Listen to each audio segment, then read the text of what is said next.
pleasure to be sitting here with a very, very special person for the network. This is Mr. Kari Valros, and he is the European ambassador of OneCoin.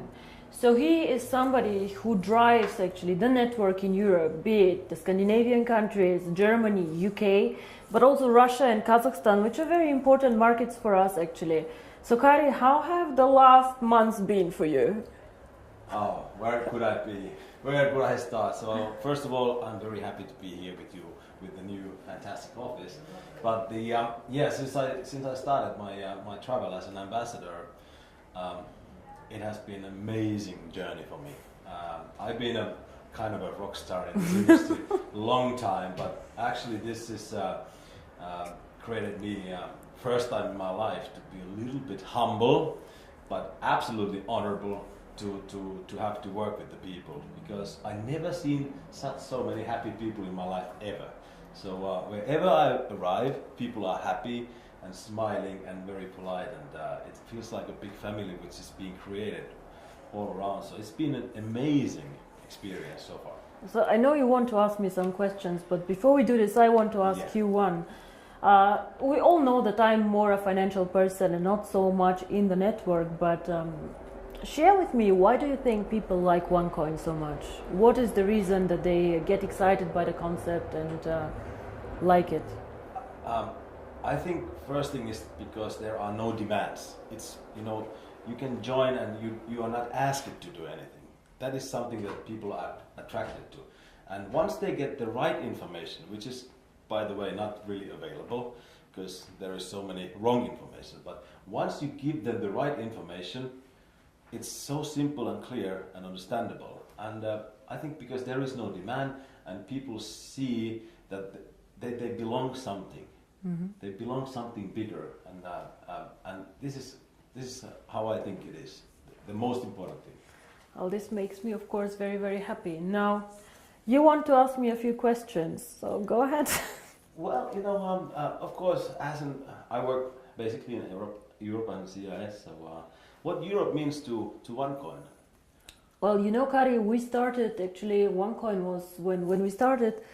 It was strongest in Hong Kong and in China. So we opened the first office in Hong Kong, and we received huge support from these markets. China is a very, very interesting country. They love innovations, they love cryptocurrency, and they supported us in the beginning very, very much. Then when I speak about cryptocurrency and the users of cryptocurrency, I believe the emerging markets will be the users actually of cryptocurrency, not so much Europe, because Europe is spoiled. If I want to send money from Bulgaria to Sweden, it's very fast, it goes really, really fast. Or the guys from Germany to UK. It is not that difficult, like for example from Singapore to India. But what for me is special about Europe is Europe normally are the earliest adopters to any technology. Very, very sophisticated people who understand innovation, who are the first ones trying it out. So whenever they get excited about something, it gets quite big actually in the world. All the iPhones and all this, they started in the US, but the Europeans also like this a lot. And I think the European market currently gives us huge support to roll out to the emerging markets. Even if they do not use the cryptocurrency so much, they practically enable all these people who will join later in Africa and in other markets to use OneCoin. For example, let's say you hold 10,000 OneCoins, and in 3 years you decide to sell a part of this. Your buyers most probably will come all from emerging markets, because these people, they do not want to buy the currency as an investment, they want to buy it as a payment system, as a carrier of value. So for example, maybe some Indian person will buy 100 OneCoins from you in Singapore to be able to send this 100 OneCoins to his wife in India. And this is why I think Europe is extremely important. You cannot build a global currency, fast, borderless payments without Europe. We are one of the most developed markets out there, and I have huge support here. A lot of the leaders come from Europe, and I think this is one of the most important markets that we have actually.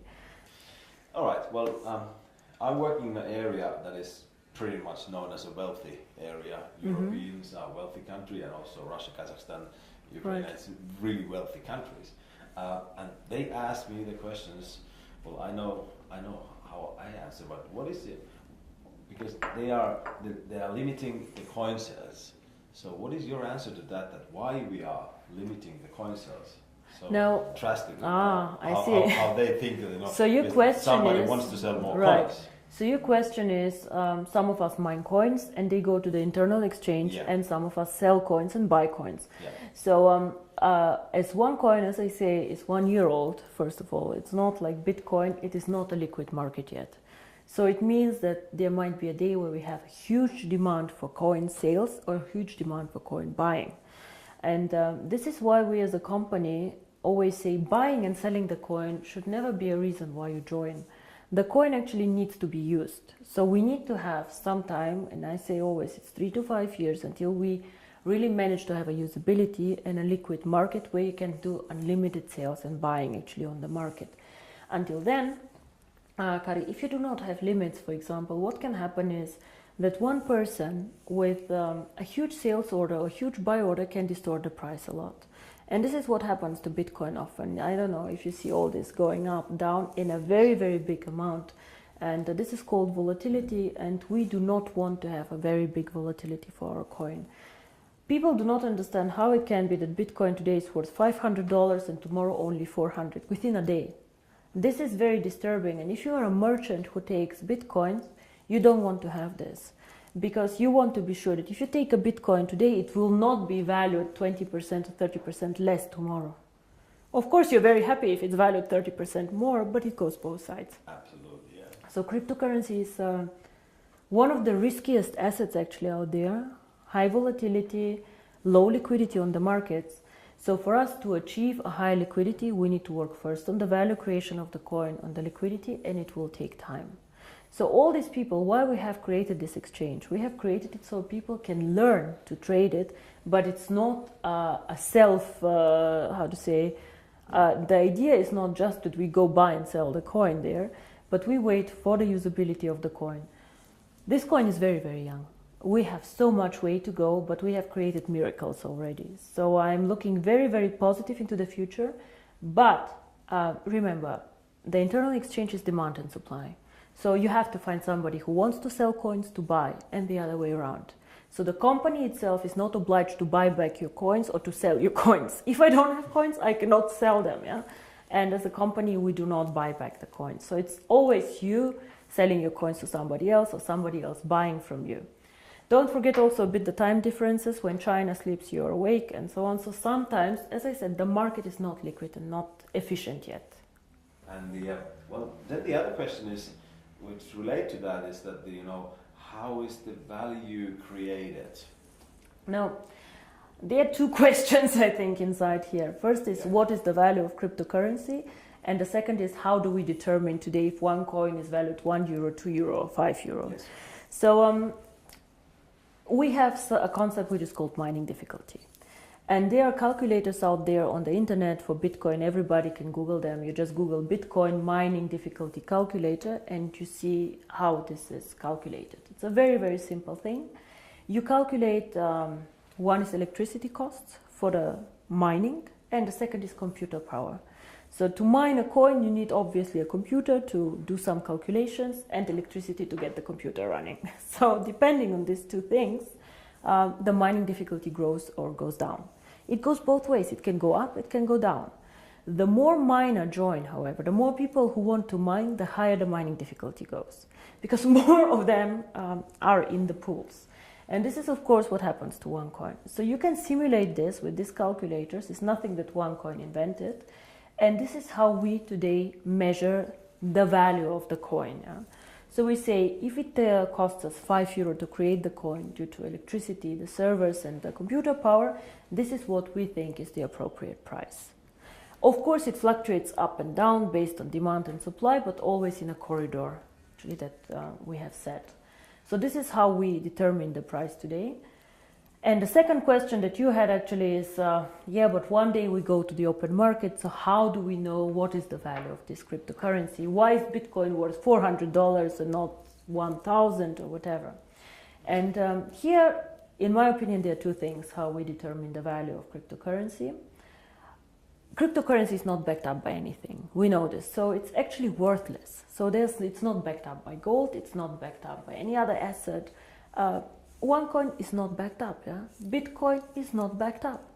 But there's still value inside, and I tell you why. One is, first of all, the brand. Bitcoin currently have a very strong brand. Everybody knows them. They were the first one. Of course, there are always good and bad things about the brand, but they are very well known. Milka Chocolate is a very well-known brand. Procter & Gamble are a very, very strong brand. So the more people joining OneCoin and the more people speaking about OneCoin, the stronger our brand becomes.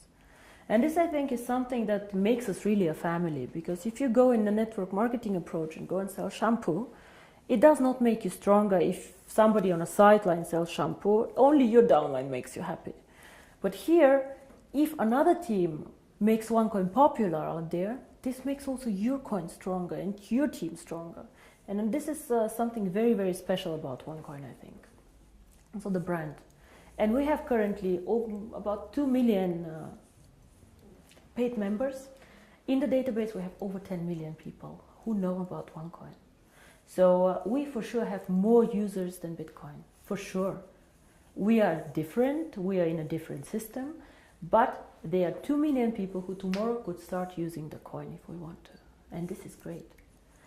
So this is one part of the value, but most people use Bitcoin currently as value storage, like gold. I put it in the safe and I keep it there, which is okay, but a bit of a dangerous concept. Everything that goes up can also go down, and you're not special. You know, and if you're not special, why use OneCoin? Why not use 2Coin, 3Coin, dark coin, who knows? So we are probably one of, or probably the only company who focuses so much on usability of cryptocurrency. Why cryptocurrency? How can it change the world? And our two slogans are the future of payments or join the financial revolution. We believe that actually cryptocurrency can be a vehicle for money transfers. So for example, as you do Western Union transfers, you can use cryptocurrency to do a transfer. Fast, borderless payments. And there's a huge demand for this. 2 billion of people have no bank account. 2 billion. Of course, we cannot capture all of them. But again, if we capture only 10 million or 100 million people, it's a network. It grows so fast. We see what happened. You know, December 2014, I was sitting at my desk and I had a bet with Per Carlson, who is not here anymore, if we will manage to have 10,000 people. And we did a huge celebration with 10,000 people. Today we have 2 million after 12 months. It is incredible. And this is the network effect. The more people know about OneCoin, the more they will come and the stronger the brand becomes. Everybody talks about MLM today, that it's pyramid, whatever you call it. For me, I have worked with this for a very long time. For me, it's one of the biggest industry today in the world. But if I ask you, why did you choose to do MLM, to build this company up? I know that you have a background in financial everything, but why did you do this? It was not an easy decision, first of all, to do network marketing. When I started OneCoin, my vision was to do cryptocurrency. And outside in the industry, I did not know the industry well, to be honest. I knew some people who were working there, who are either personal friends or good acquaintances, so who I trusted. But what I saw in the beginning were some companies who really went bankrupt in a bad way, owing money to their members, money to their people.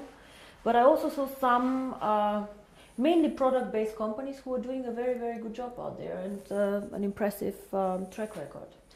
So I saw that not everybody is bad or not everybody is good. So it's an interesting industry. Why I chose it for my cryptocurrency? I believe that we as a cryptocurrency can be only successful if we have many users in a global network. And to be honest, I did not see a better distribution model for this. I did not see another way to attract people in to the cryptocurrency and these people to be spread out geographically so well.